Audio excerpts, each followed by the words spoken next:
My name is Mateo Fafete Maneto Brown. I hail from the beautiful island country Aotearoa, New Zealand, and I am the co-founder of the movement She Is Not Your Rehab.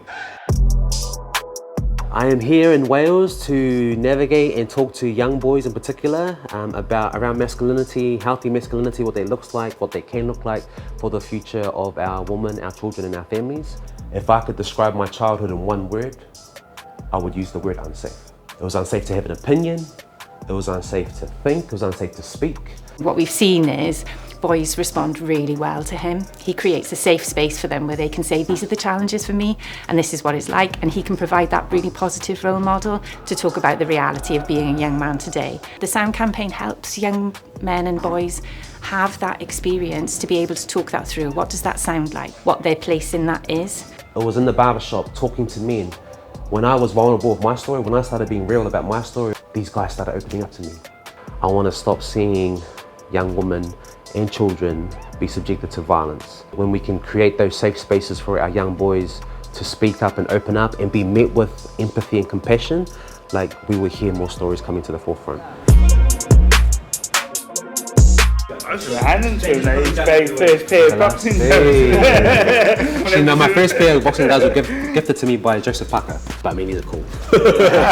these feel very used, my ones haven't even been used. I'm guessing from what have you witnessed get you into what you're doing now? Is it that bad in regards to domestic abuse and abuse against women? Or? Yeah, but New Zealand is one of the worst countries in the developed world when it comes to family violence. We were just a product of our environment. Like, all we witnessed growing up was, you know, violence, drugs, substance abuse.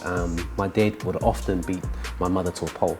And so when you expect men to act different and behave different, like, we're just going to act what we've witnessed our entire lives until someone shows us a different window. Well, I think it's a really important conversation, and I think the first step is just having that conversation in places like this and other places, getting people talking, because that's when you can really understand what the issues are and then where you need to go from there with them. The response has been really positive, and it should be positive. I think there's still a lot of work we need to do. We're all on this journey together, but keep reaching out. Good will come of it, I would say. It's a proud moment. It's something to look back on and say, oh, I was part of that, I did that. Like I say, without the gym and maybe Viagra, I wouldn't have taken part in it. What I will be taking back to New Zealand after being here in Wales is it's all right to speak up and talk to our friends. We have this false belief in society that if we open up to our friends, we won't be met with compassion and empathy. But the boys here in Wales have shown me otherwise. We need that model throughout society. It's okay to open up.